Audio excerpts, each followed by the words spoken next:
Honestly, I'm a bit stressed. I'm a bit stressed because this topic is not only difficult because of the topic, but it's difficult because it's a creative topic that we have planned on something that is like my inner child is wanting to go back up to the high ground of the mountains, where we can look at each other from a distance and go like, yeah, moral high ground. My inner child just wants to run away from all this topic and just go, let's just go and watch Netflix and Mm. pontificate about the world rather than actually create something that is engaging our own. So yeah, I'm in that state. How about you? I actually always feel pretty good about these things, to be honest. Also, I've always, like, if I had to go into like exams and things, I always feel like pretty chill because, like, that's often when it goes the best for me. Like, you can plan so many things, but sometimes it's also so interesting to just see where things go. And knowing you, also, I have confidence that this will be great. High expectations. Well, you know what? Let's just jump in because creativity is something that usually people think is like automatically going to happen by just sitting and having ideas. But there's the minimum viable process for this would be that we would add a rule for today, which is a simple rule of creativity where we defer particularly negative judgment, like as in, oh, I'm not sure that's a good idea, can't do that, and focus more on the yes and, the usual thing of building off each other's ideas so that we can use each idea as a stepping stone rather than as something to Yeah. sort of unpack. And if you're game with that, then we can jump straight into the topic of our fourth or fifth session that we have, since it's I had a Absolutely. question. I Yeah. had a question that ready for us, like a how might we? Like it's easier to be creative with an open question around how might we, assuming that it's possible, that something could come out of it. And I formulated the question, which probably the first thing we could do is bring together all that we've been thinking so far. Like I just made a few notes last time we went out. We did the first session. We went out and did, you know, just exploring for a few first three sessions we did exploring vertical like relationships between Yeah. parents children. Second and third we went further deep with horizontal relations, insights. You talked to your parents, your two daughters, a younger person. I also talked to loads of people, and we then had beginning of thoughts and insights that shifted our thinking, but some of it is still very much like our past pain bodies and so on. And one of the topics that came up was influence versus manipulation in the context of boundaries, which I promised that we could pick up today. Yeah. Uh, and also in terms of ritual, last time you mentioned, well, rituals can also be those mundane little things like brushing your teeth, as well as being the big, you know, forest with a drum. Yeah. Yeah. I Yeah. was just, Opposite yeah. ones. Yeah. Yeah, exactly. So, is there, since we spoke in the last three sessions, is there anything that now you're starting to feel like would be an ideal?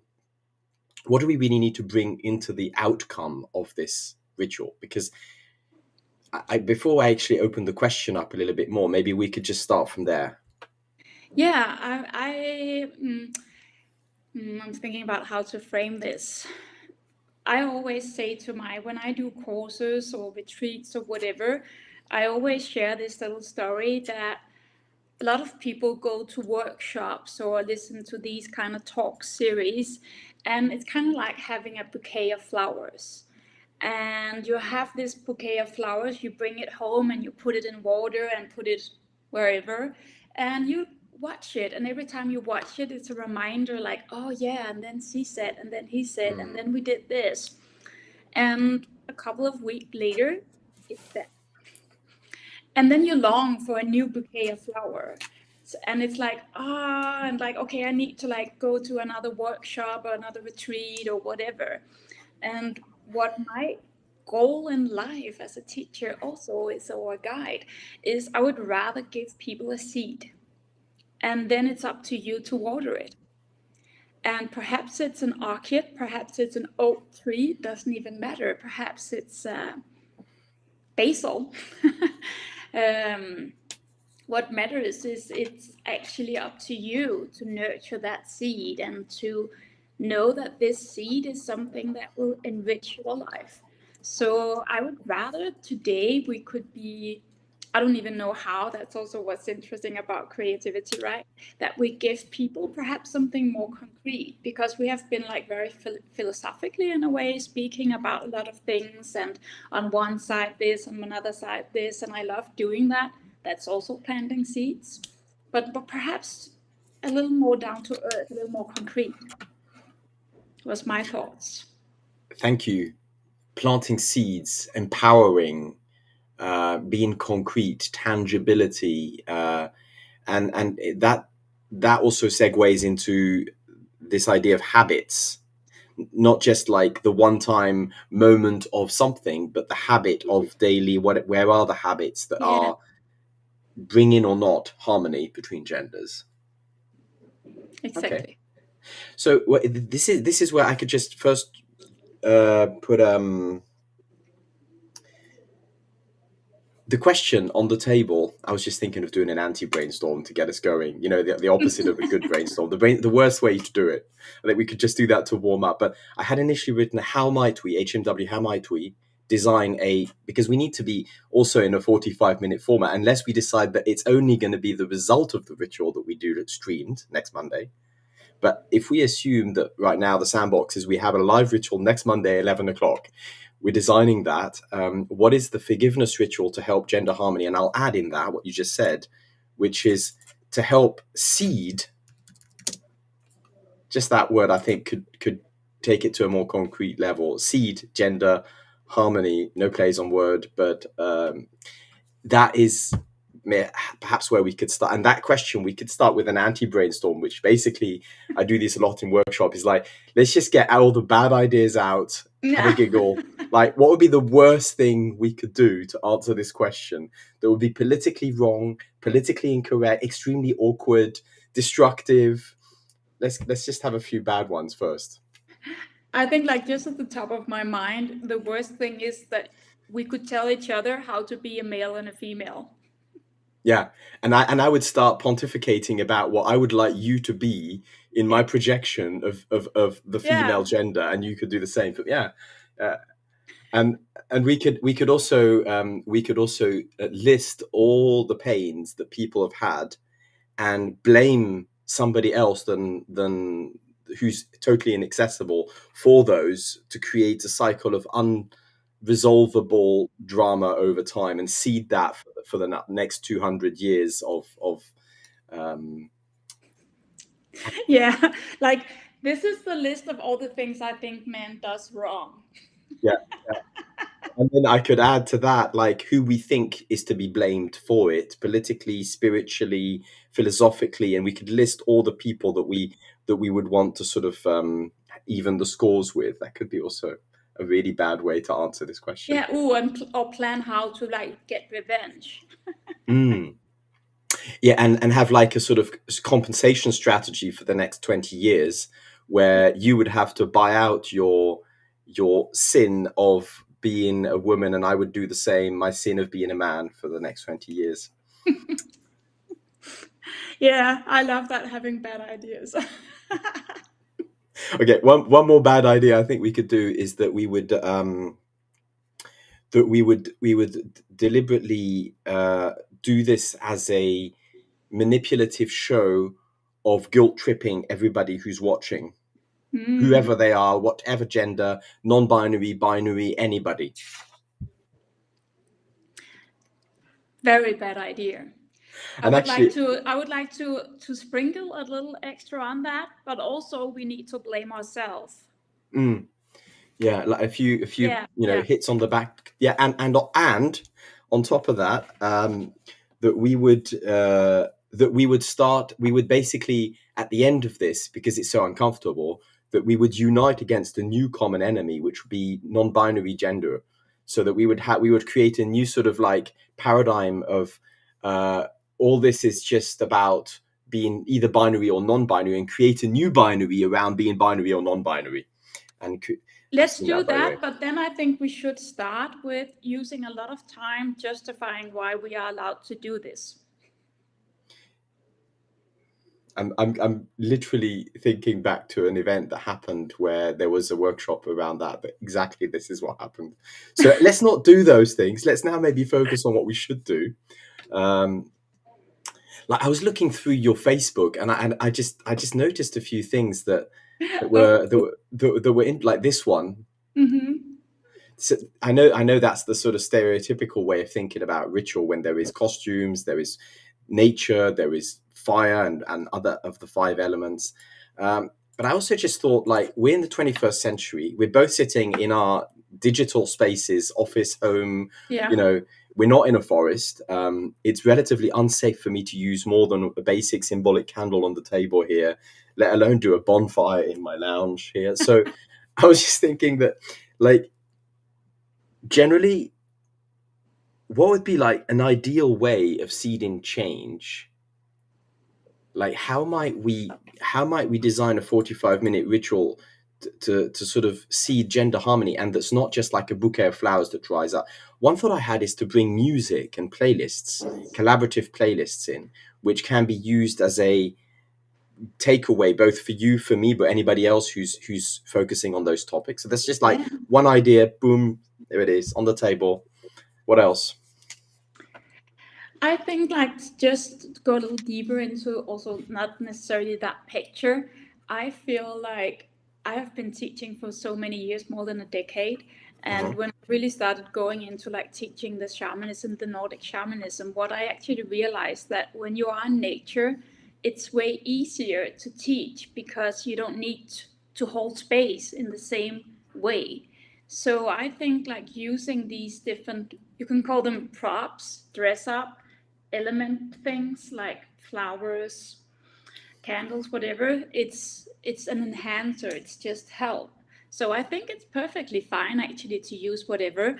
I also use jewelry. Like I have a crescent moon here. It's an amber. This is actually a symbol of a lot of things. For me, it's Odin.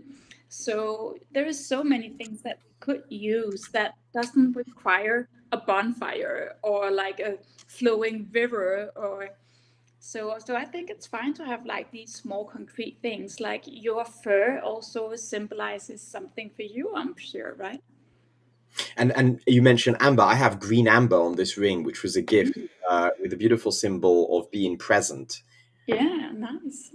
based on Rumi's poetry, and it's green amber. So yeah, definitely accessories.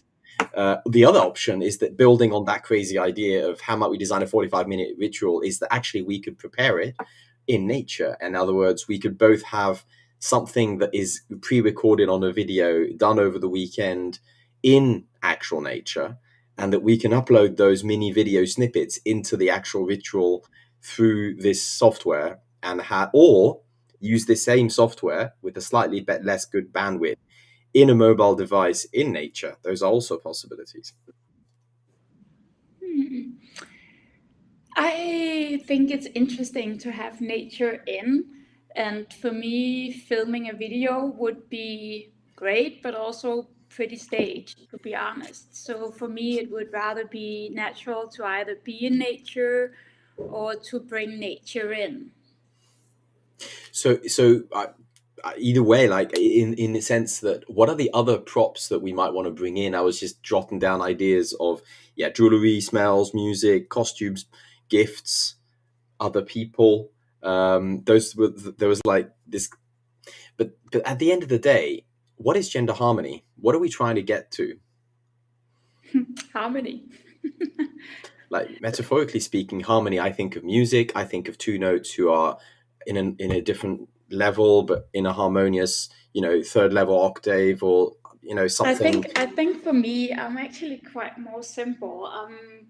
You're talking a lot about the framework here, and for me, that's not the important thing, to be honest. For me, it's a good intention, it's preparation, it's honesty, it's vulnerability instead. Not that I don't like setting a good stage, but for me, that's would always be like more important. So intention in that way, one idea would be to make something that is replicable for not just you and I, but that would be for others that can literally do the same. Just an idea to get us going in that way. Probably not the best idea, but you notice that in LinkedIn there is these pronouns: he, she, they. And I did experiments with this in the past where I went from having he to they, back to he. And part of the ritual could be that we actually consciously change our pronoun and do that as an act of seeding something that others can do without making a judgment of why my pronoun is where it is, but in a way bring in the intentionality of the beauty of that pronoun and how it can be harmonious with other pronouns. And just something in the digital space was bringing that power of intent into not just the actual event but afterwards. How do we build on that? Where do we go from this? Yeah, I'm not like opposing it, but I'm not sure what signal I actually think it would receive, because I think like if some people are stereotypical, prejudiced, whatever, they would just be like, that's weird. Mm. That, Um, and weird can be in the Y or the EI. In modern yeah, spelling, that would be just weird, but in the old way, in the sort of, that would be just like spiritually interesting. yeah. Weird. Yeah, so it's not, I'm totally up for doing it. Like, I don't have an issue with it at all, but I'm just questioning perhaps the efficiency of it. Mm. Well, let's just go one step back in terms of what are we actually doing in terms of vulnerability? Because it's one thing to be theoretical and to go from the parent role of we should, one should, society should. The child is going like, oh, I want, I need. And then the adult in all of that chooses something, not because of should, not because of need, but because of choice.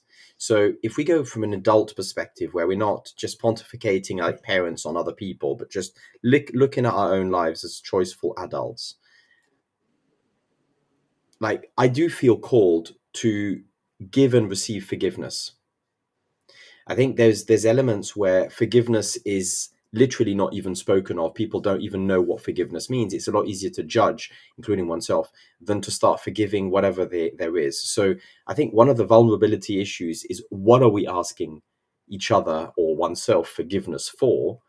And I think the question that begs to be asked from my side is like, what would you want me to bring as a topic of forgiveness towards you symbolically?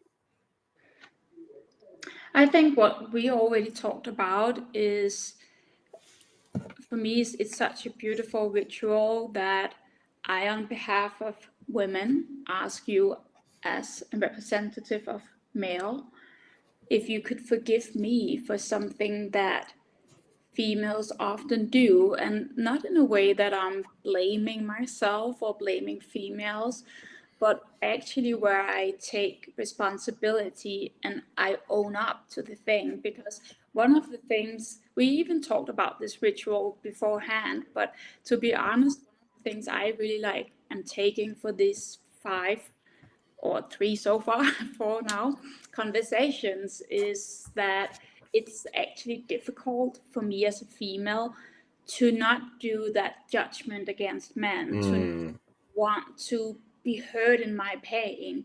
And I think to bring awareness into the opposite would be such a beautiful thing. I think so many, both men and female, would benefit so much from hearing us apologizing and asking for forgiveness to each other on behalf of female masculine for the things that we want to take ownership about that is probably not even something that most men and female are aware of. mm. And to show that this can be done in a loving way that's not shouting on the mountaintop, that's not blaming, that's not hateful, that's not like bad rhetoric in the way you communicate it. So how you actually can communicate and bring gender harmony. I'm getting shivers as you say that. So to me, that's a biofeedback that's something powerful to act on here. But yeah, I mean, in a sense, like I could sit down and list a pretty long bullet point list of things that I would be in that sentence on behalf of men symbolically. Would you be willing to forgive me, forgive us for, and then dot dot dot. And I really like the way you use the word behavior, because scientifically when we measure ego triggers and the triggers of conflict, regardless of what they are, they generally boil down to a behavior. So even though we might want to talk about intentions and philosophy and deep values and meaningfulness, ultimately really what people are judging generally is the behavior. Like if Yeah. I, for example, talk too loud or mansplain, the behavior is not often asked. Like we don't often say, why are you sitting with your legs apart? Is it because you have itchy balls and that you can't, or is it because you're actually just unaware that there's other people around you and that you're sitting with your legs wide apart because you're being an arrogant and selfish ass? And the judgment of what it is for is often not going with the question of why are you doing that. It's just the behavior itself that's being used as a judgment and friction point. So I really like how you said, let's go on and literally ask for forgiveness on particular gendered behaviors, because it narrows the sandbox, makes it slightly more tangible and easier to talk about, less philosophical. Yeah, yeah. And it is interesting because I think also like there is so much unawareness. And I also work like managing a sauna, doing school, so sauna goose, it's called in Mm, Danish. mm, And we sit in this circle, and actually a lot of the men sit with the legs quite open. mm. And I have heard some females be like, "Yeah, why do guys always do that?" And again, like how your balls are not that big, and it is actually an issue that females take up and are pretty prejudiced about. So I just thought that was funny you mentioned that. So in a sense, we could take behaviors. I've just jotted down on my paper here, behaviors, seeds of change. And what I often work with in behavior change is the idea of a micro habit, where there is something that triggers a new behavior happens, and then there's a reward that comes as a result of that. And maybe what we could do is think of a micro habit either today or on the actual live next Monday, that would be a gender harmony micro habit that all people could take. Um, for example, one of them could be about pronouns. Actually, I've heard this a lot in woke circles, where in a sense everybody could just own their pronoun, including cisgender people who are unaware of the importance of pronouns, and as a way of being respectful and inclusive of all genders, is to say, hi, my name's this, my pronoun is that, what's yours? That's a micro habit. It's super small, it's one sentence, less than 5 seconds, and the reward can be for some a form of invitation for conversation, being seen in that difference of gender potentially, and not necessarily seen as a threat. I don't know, just an example of a micro habit. But should we design a micro habit now? Should we design a micro habit then? Should we just not design a micro habit and talk about just behaviors as such? Where do you feel we? Hmm. I'm quite open, so if you want to do that, I'm cool with like trying to also give that some thoughts for sure. So here's another thing about rituals that I really love is, in the olden days we often talk about the idea of sacrifice linked to the word sacred, but I Yeah, think there's also something, a gift demands a gift, the rune gifu, yeah. um, the circularity of the wheel of time, and I was just also wanting to bring a gift symbolically from men to women and vice versa. Can I just add into that? Because before I was actually having this idea, and there's a little story behind it. Like I used to at some point always ask people, like, if in the next life, would you rather be a male or a female? Mm. And then I would have this little joke that I don't use anymore. That like I would always be a female because like I don't want to be a man and then try to understand females. Well, that's fair. I think it's a little funny. So actually, what I think could be a great offer or offering or thing, it's actually for both of us to come up with a question that is like, this puzzles men about women, or this puzzle women about men. And we could ask each other, and then we'll give our best answer to it.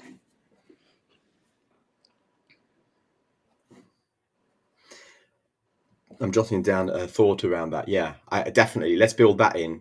So we prepare a question, a gendered question from one gender to the other, which is a genuine investigation. Yeah. And by the Mm, way, also I want to like encourage people who's watching this, like send us our question. What is the it's one thing you comments. absolutely do not understand about the other sex? Yeah.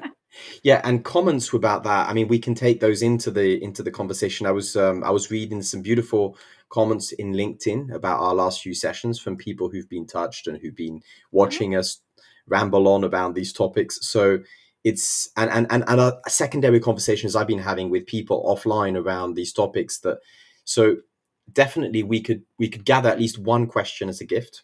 The other thing I want to bring in is humor, no. because if we go into ritual, often I get this image of very serious white clothes and candles and woo music in the background, and very sort of the humor that you put in that little example of, like, if you in your next life, what gender would you like to come back as?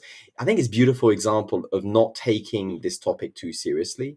And because when we can detach from the drama, we're free enough to actually start looking at metabolizing, processing, and potentially even forgiving things that are in the past and pain oriented thinking. So I would bring into our spice mix of that ritual a definite encouragement and permission and framing at the beginning, in case somebody's watching thinking we need to be there just crying our eyes out and being utterly solemn about the weight of the world of that topic, which is quite heavy. Humor, humor.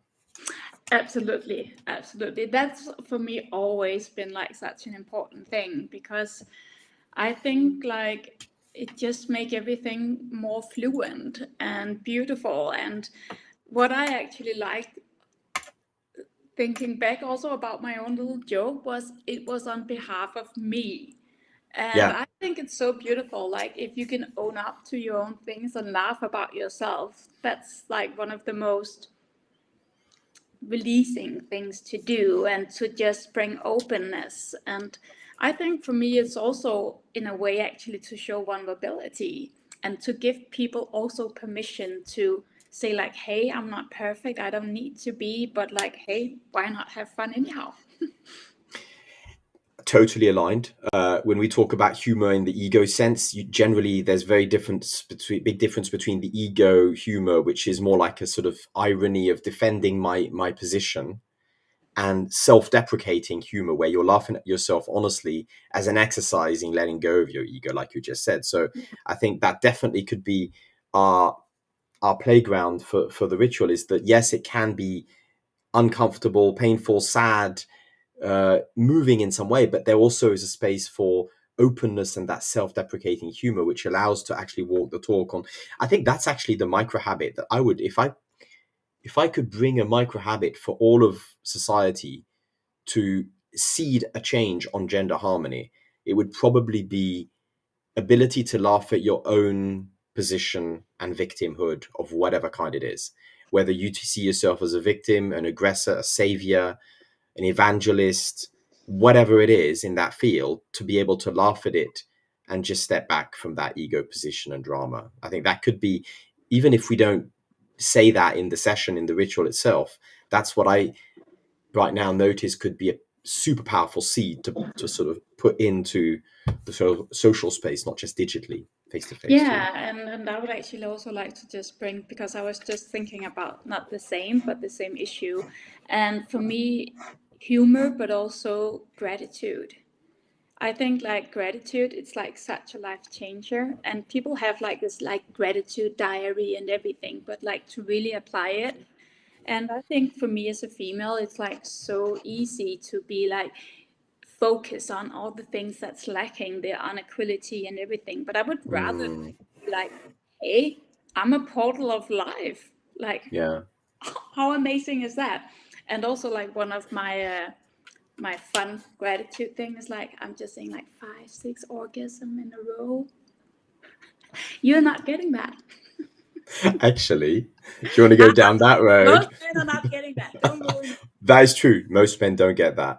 But it is possible for men too when they understand their both hormonal and nervous system, and go beyond the ejaculatory orgasm, which did I just say that on live? But yes, yeah, Yeah. totally. Forgiveness and gratitude. I mean, if you look at the Wheel of Consent by Betty Martin, and you look at the four key feelings and values behind it, like from that fridge one that I had, it's a bit difficult to read, but serve, take, accept, allow in the consent wheel, with the two doing, being done to, given, Is that your own giving. making? This is the No, one no, you no. made This is yourself? Betty Martin's work. She Yeah, she yeah. spent her whole life, but I just basically did a hand sketch while building it. I do a lot of infographics like this one, and then while building an infographic, I might spend a few years investigating that in practice, in workshops, by paper, by flip charts, by. So this is my flip chart version of Betty Martin's work, where I've added some communication tools, and in yellow I put what are the sorry, in red in the middle here I put uh, the key feelings, and Mm. forgiveness is about the bottom left hand side. Yeah, because Kindness is I about know the wheel very well, but I haven't seen that version. But it's interesting.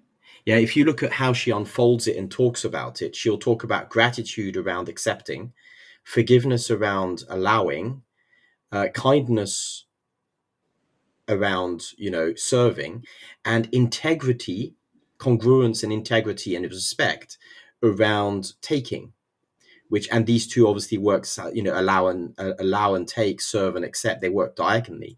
So when you talk about gratitude, yes, it's on that same level as the forgiveness, but I think then there's this integrity and kindness which we default to almost as our standard way of communicating with each other. I don't see you ever being unkind even if we disagree, Mm. and I see a lot of integrity in the way we're behaving. They're sort of almost like hygiene factors, these two, and that we're in the ritual bringing these two more into play. That was how I was Mm. recognizing that when you spoke. Yeah, yeah, yeah. I agree, and I think it's a really cool way that you just brought that in. So thank you. So in a sense, now we've got like an embryonic theme. Like we're talking about gratitude, we're talking about forgiveness, we're using some humor as ego distancing when it's self-focused. We're talking and asking for forgiveness on behalf of the other gender around behaviors specifically. Now, like, if I do this exercise, what is the number one behavior I'm asking forgiveness for, that if I don't ask, you'd be like, what the? Hmm. I think that's not an easy question because, No, it like, isn't. one thing that I, as a female, would want you to ask forgiveness for. Hmm. And the reason I'm asking you this, just to give you time to think, is that I did this exercise in that Tantra course in France a few years ago, and we were like 35 dudes doing this exercise entirely in a vacuum of our own projective thinking. So I'm assuming this, and now we've done a different thing. We've gone out and talked to people. We're working in these topics. So there's a little difference to what I experienced in the workshop. But I was asking this to create a bridge where there's a green common, like empathic common starting point that we both acknowledge, and then we expand it, because otherwise I have this feeling that I'm projecting my gender images of, like, I want to be in that, grounded in the reality. Basically, this is why I'm asking. The funny thing is, like, I was like listening, but also like working, and everything that I'm actually coming up with is something that I honestly don't feel is about gender. Because, Yeah, like, my first thing was that I really would appreciate if you would ask forgiveness for um, suppressing. And then I was like, okay, what's in suppressing? It's not being seen or heard. And I think that's like some of the most important things as human beings. Because to be honest, like perhaps about not physical or like society suppressing, we are also as females suppressing men emotionally. So that's a gender thing, and that's also on us for not seeing and hearing you. So it's not really a gender thing. I think it's something that we should apologize for everyone to everyone. Sorry for suppressing you. Super good, because we have I did a positive judgment. I didn't do a negative judgment. It was only a positive. It is fundamentally a human thing, and we could apply the same concept of forgiveness ritual across any divide: political, uh, you know, age, cultural, religious. And every time we could take the same thing, that it's a fundamental human need to be seen in my religion, to be valued in my gender, to be understood in my cultural difference. So even though, yes, it's a fundamental human thing, I think that's one of the big insights we both had from the last few sessions, is that what we're tackling are fundamental human issues. They're Yeah. not pains to do with gender. The gender is just the sort of tip of the iceberg. But we can still use the gender as the tangible way, even though we're acknowledging that it is a human. And the way we could acknowledge it is that we know it's a fundamental human thing, and it's not about one gender, and it's about counting point, you this more than that. The usual thing in gender conversations is that, oh, but you've suffered less than me, or you have less legitimacy to the claim of moral high ground than me because of my XXY. To avoid that, we could literally make it a rule in the ritual that every single point we flip. So if you bring suppression, because I think we're going to come up with very similar themes. So rather than us both redundantly repeating the same thing, we could make it a rule of the ritual that one of us brings a topic and both of us then do the ritual on both sides. Like, for example, you talk about suppressing, being seen as a woman. So you could formulate it as, I would like to ask forgiveness to all of men on behalf of women for every time we didn't see you as men, and appreciate that. And I would do the same, and then bring that on behalf of men towards all of women. I'd like to ask forgiveness for suppressing you and not helping you actively to be felt, to be seen. I'm just talking to think right now, but that could be our rule: is that nothing else than that we have X amount of time, so we can't go on forever, but we might end up having 10 to 15 key Yeah. topics where we both ask one after the other, and that's where the emergence is. Because I don't prepare the script, you don't prepare the script, but we've had enough conversations to be able to tap into a really genuine angle to that same topic that becomes. How do you think would that work? Yeah, I think it's amazing, but for me again, I want it to be very tangible. So for me to say like I want to ask for forgiveness for not seeing you as a man, that's not tangible at all. That's just like so up there. It would be I want to apologize for every time that females get in an argument with men, that we suppress your feelings because we are better at expressing our feelings, so we don't validate your feeling, so we don't validate that you might not be as experienced as us in expressing emotions. It would be I need it, I Mm, want it, I want to invite you also to make it like concrete again and tangible, because like we can sit here and people be like, yeah, that's beautiful, but I'm really mm. not getting it. Yeah, yeah, yeah. I want like those everyday situations that everyone knows. Yeah, exactly. So it's to make it tangible, we use a situation, potentially even a conflict or a situation that is internally frictional, and focusing on the needs.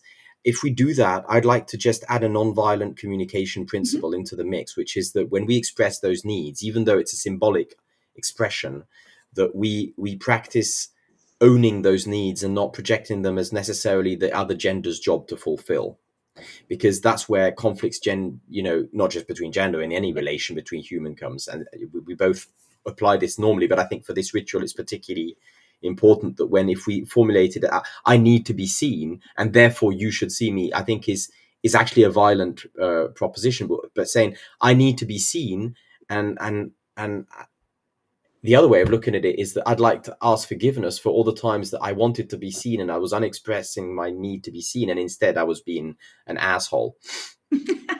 True. Which Yeah, is yeah, yeah, the I other side of appreciate the it. same coin, is that when I misbehaved because I couldn't express my needs around being seen, my devilish side popped up. So I think that's where the beauty of our language formulations will come as tangibly as we can make them with it. And that's exactly as you said. It should be a real situation once upon a time with an emotion or, a sensorial trigger in some way that makes it clear that we're not generalizing to every situation, but a specific moment. And it doesn't have to be the only or the most important one, No, no, no, but it's no. just one example. Yeah. I think we're in a good spot there for having, like, I can actually see now the visual of the process. We're going to do probably a check-in with a framing around what are we doing, so that anybody who jumps into that from without having seen the previous conversation would have a vague idea that we're not completely weird with the EI spelling weird. And then if our homework is to prepare two things, the question as a gift, and we could use maybe several if we wanted, but I think we can probably come up with a gazillion questions each one. But the question is going to be editing it down to one, so we could have one with a backup question, one, and that we can use as a joker card in the ritual. It can be at the beginning, the middle, the end. We can have two different ones. There'll probably come new ones, and then the Mm, rest is just this thread of conversation where we go, here's a theme, and yeah, you ask, and then next one, here's a theme, I ask, and then organically build that into the most authentic, playful, and non-judgmental, tangible expression of forgiveness with some gratitude. Gratitude could be how we finish. We could do a yeah. gratitude round, like to end in a sort of like dry the eyes and walk Yeah. away with a smile kind of thing. Yeah. And also, if we really like mess this up, it's a beautiful way to like really be sarcastic with the gratitude. Like, I'm so grateful that this is the last episode. If it gets to that, and it's also basically it'll be filmed, so we can always, once the apocalypse is done and the future bots look back at the records of humanity, somebody might have a laugh and look at that as an archive of how human degraded itself all the way down to annihilation. So it could also be a very good ethnographic exercise in harvesting something that is very rarely done consciously, purposefully, and in a designed way. If you look at rituals, most often they're traditions that have been passed down, and the meaning is lost into layers and layers of symbolics. Um, when you and I are doing this live, we bring in first and foremost an intentionality. So I Yes. think that's the other thing to prepare for us, is to perhaps prepare in your mind a couple of key ideas, or a story around intentionality of this for you, and I will do the same, because that is something we could probably make tangible as well, not just with words, but perhaps it could be a little metaphor or story or picture or something that we can both bring to the table as the symbol of intentionality. Interesting. Yeah. I've harvested those down. I'll send them to you in WhatsApp so that we can have our prep weekend before Yeah. next Monday is 11 o'clock. Gitte, for today, I know that we have only a few minutes left because you need to run. Quick checkout. Um, what would be a good outcome from next Monday's ritual? Tears.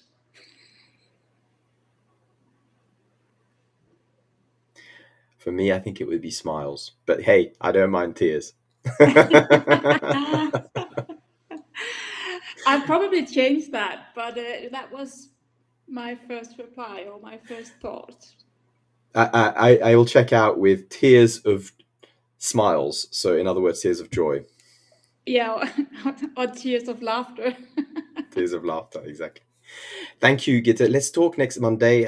We'll be doing a few Looking exchanges forward. on WhatsApp, and yeah, have a good weekend. You too. And also people out there. Cheers.